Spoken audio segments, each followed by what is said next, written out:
Hi LEGO fans! It's the final countdown, but there's not a power cord or bad perm in sight as we enter the final days of Advent in my LEGO Advent Calendar door opening spectacular.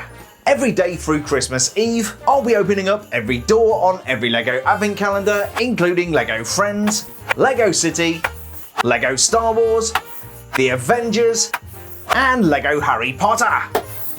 Yesterday's calendars yielded a really nice selection of gifts, all except for Harry Potter, who earned 1 point for this trashy trolley. Star Wars cruised into 4th place, earning 2 points for Gideon's Imperial Command Cruiser from The Mandalorian. Also giving us a ship build were the Marvel Avengers, who earned 3 points for this near-perfect replica of the Quinjet. Some people thought this was a wind-up, but I truly believe the LEGO Friends deserved 2nd place and 4 points for this pair of festive wind-up robots. But none of these festive fancies could beat carol-singing Top Hat Tom. He sung into action and earned 5 points plus a bonus point for Festive Gift of the Day to help LEGO City bounce back. With only 7 days of doors left to open, Star Wars is in the pit of despair with just 49 points. Doing marginally better is the Boy What Gone Done completely messed up this year's Advent Calendar with 51 points. LEGO Friends are sitting in 3rd with 53 points. And making quite the comeback is LEGO City with 56 points. But making a major splash in their debut year, it's the Marvel Avengers who sit in 1st with 64 points. Will this be a Super Saturday or a sorrowful Saturday? Let's tear open those doors!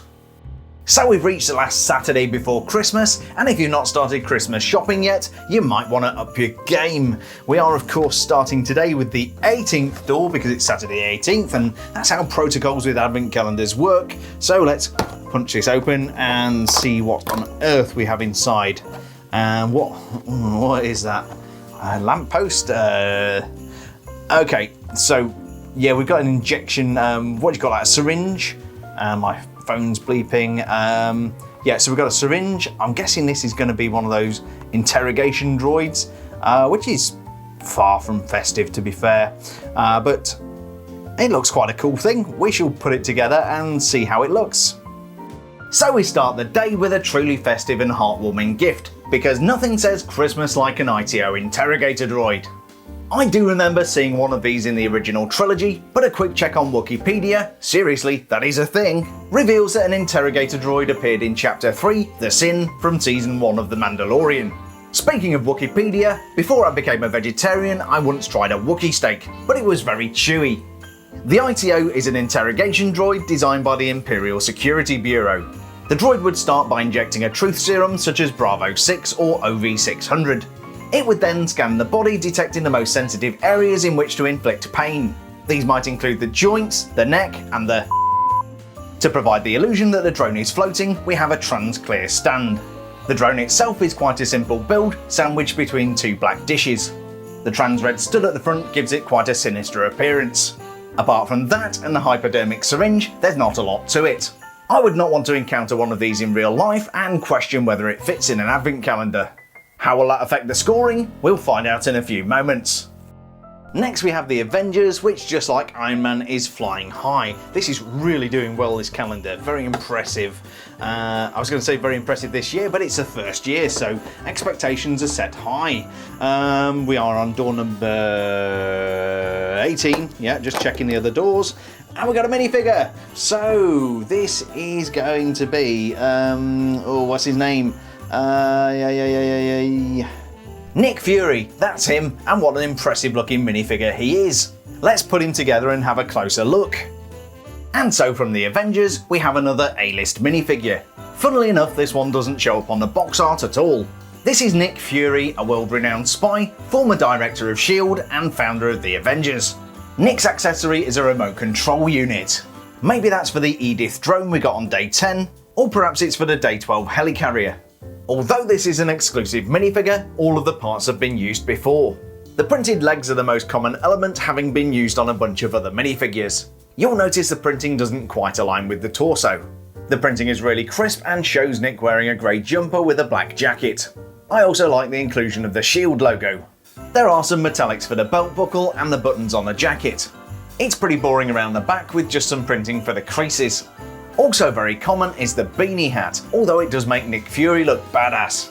Speaking of badass, check out the facial print complete with eye patch. He wears an eye patch after being blinded by Goose.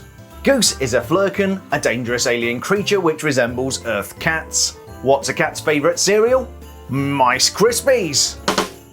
It's always a good day when you get a minifigure, and this one is going to be a tough act to follow. I guess we better see what we've got from the boy wizard. So a minifigure from the Avengers is a hard act to follow, but if anybody can conjure up some magic, it's the boy what gone done lived. Let's see what Harry Potter and his wizardry can conjure up for us today. And oh, it's Ronald Bilious Weasley. Yeah, great minifigure, always a good day. And I believe these are quite rare prints actually, or they were until they were put into about 50 million calendars. But yeah, we've got the Hogwarts print here, which is actually the Hogwarts robes, not the Gryffindor robes. So this is pre-sorting hat. But anyway, I digress. Let me put him together and then I shall gush over this minifigure for a very long time. It's always a good day when you get a minifigure, but 2 takes it to a whole new level. We've got an exclusive Ron Weasley minifigure in Hogwarts robes. Notice that he hasn't yet been sorted into Gryffindor. In later movies, Ron is pursued by the infatuated Lavender Brown. She calls him 1-1, but what is 1-1 short for? He's only got little legs. The torso print is brand new and currently exclusive to the calendar. Ron's wearing a white shirt with Hogwarts tie, grey jumper and black robes. There's a touch of gold metallic printing for the Hogwarts crest on the tie. You see the kids wearing the generic Hogwarts robes before the sorting ceremony. Considering they wear these for 3 hours at most, it seems a crazy waste of money. On the back of the torso we find a little bit of printing for the hood, but we don't yet have house colours in the lining. Young Mr. Weasley here does come with a few accessories. He's got a hand-me-down wand which hasn't yet been destroyed by the Whomping Willow, another one of the chocolate frog elements, and a chocolate frog card which you may recognise as Gilderoy Lockhart. Unfortunately not one of the ones I need. Well, that's not going to help the points very much, is it? The red hair gives him away. Another Weasley, I know just what to do with you. As much as I love this alternate terrified facial expression, it has been used on a total of 9 Ron minifigures. He's a great little minifigure with some cool accessories, and I love the new torso print. Ron's always up for a laugh and a joke, so let's try this one. Why did Barty Crouch Jr. quit drinking? Because it was making him moody. Next up we have the colourful explosion in the paint factory that is the Lego Friends. Let's see what joys we got behind door number 18. Okay, what have we got? Brace for excitement or disappointment. Actually, that looks pretty good for a semi-festive kind of thing. Yeah, it looks like we've got a fireplace, and you know what? I'm guessing we'll probably have some gifts to put on that, if not already. Maybe those gifts came with the dolls, the micro dolls. Who knows? But anyway, I digress. Let's put this fireplace together and we shall take a closer look. Our penultimate gift for today is this festive fireplace from Lego Friends. It's actually quite a nice thing. In the centre we find a gold element, which is great, and behind we find some wood, which is alight with 2 trans-orange flames. I love an open fire. In fact, when I moved into my new house, the next door neighbour presented me with a bunch of logs. A great housewarming gift. If there's one thing Lego Friends does well, it's festive decoration. A leaf and a couple of cherries isn't exactly holly, but I'll take it. The fireplace has a rustic look thanks to the textured bricks, and I like the theming and contrast with the pink elements.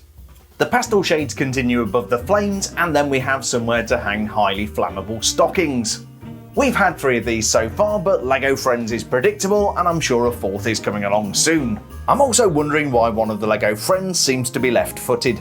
With stockings hanging near the fire, we can sit back and relax and wait for the $3 million mansion to burn down. That'll be a good insurance claim and perfect for money laundering.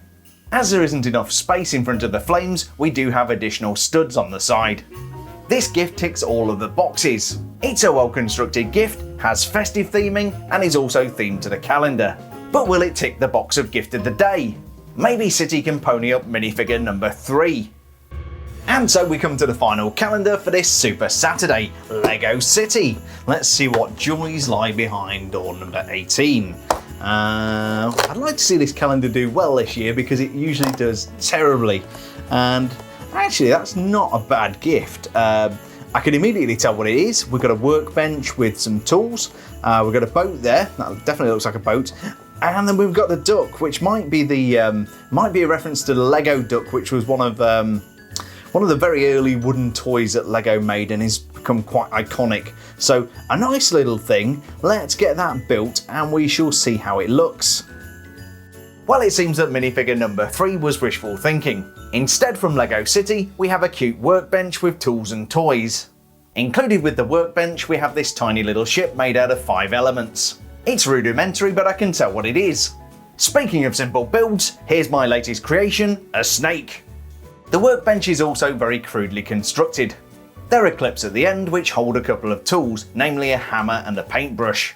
But the most interesting part of this build is the cute little duck. Before Lego got into injection moulding, they used to make wooden toys like this. The Lego duck was released in 1935 and is arguably the most popular of the wooden toys ever produced by Lego. What is a duck's favourite ballet? The Nutcracker. The duck is a super cute element and I like the reference to the 1935 toy. But Lego Friends did this last year and it's old news. It's a cute little gift, but on a day when it's going up against minifigures, will the cute factor be enough to win Gift of the Day? Let's find out!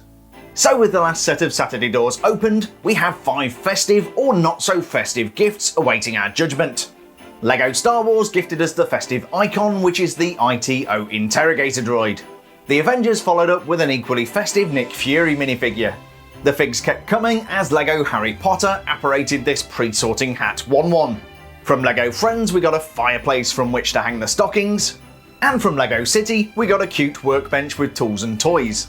But which gift deserves to become an icon of the Lego group's history like the 1935 wooden duck, and which deserves to spend Christmas in isolation having long painful conversations with the ITO Interrogator Droid? Let's award some points! Coming last and earning 1 point for Lego City is the workbench with duck and ship. It's a good gift and I love the reference to the wooden duck, but it has been done before. In 4th place with 2 points is the ITO Interrogator Droid, a very dark subject for an advent calendar. 3rd place and 3 points goes to Lego Friends for this very nice fireplace, and then we come to the minifigures. In 2nd place, earning 4 points for the Marvel Avengers, is a Nick Fury minifigure. Yes, I compared the awesome coolness of Samuel L. Jackson to a ginger kid, and the ginger kid won. That means 5 points go to Harry Potter, who won 1 gift of the day for this Ron Weasley in Hogwarts robes minifigure. But that is not all. Oh no, that is not all. The bonus point for festive gift of the day goes to the Lego Friends fireplace. But do you agree with today's scores? Do I need to duck and cover as Lego goes nuclear for my all-out assault on their wooden toy workbench? Or can I expect the full fury and wrath of the Avengers for daring to put the ginger kid ahead of their magnificent minifigure? As always, please let me know what you thought of my terrible biased judging in the comments, and I'll respond to as many abusive comments as I possibly can. One last thing before we go, how is the leaderboard looking for LEGO Advent Calendar of the Year 2021? Languishing in the pit of despair is LEGO Star Wars with 51 points. Doing marginally better with 56 points is the boy what Gondom broken my heart with his terrible Advent Calendar gifts, Harry Potter. In joint second place with 57 points after spending most of the month at the bottom of the pile, it's LEGO City. They're joined in second place by the Heart Lake City Massive. But extending their lead and looking like a nuclear experiment going critical are the Marvel Avengers with 68 points. With 6 doors and 30 gifts remaining, this is the last chance saloon for the Advent Calendars to impress. I'll be back again tomorrow with 5 more doors, so thank you for watching, have a super Saturday, and I'll see you on day 18.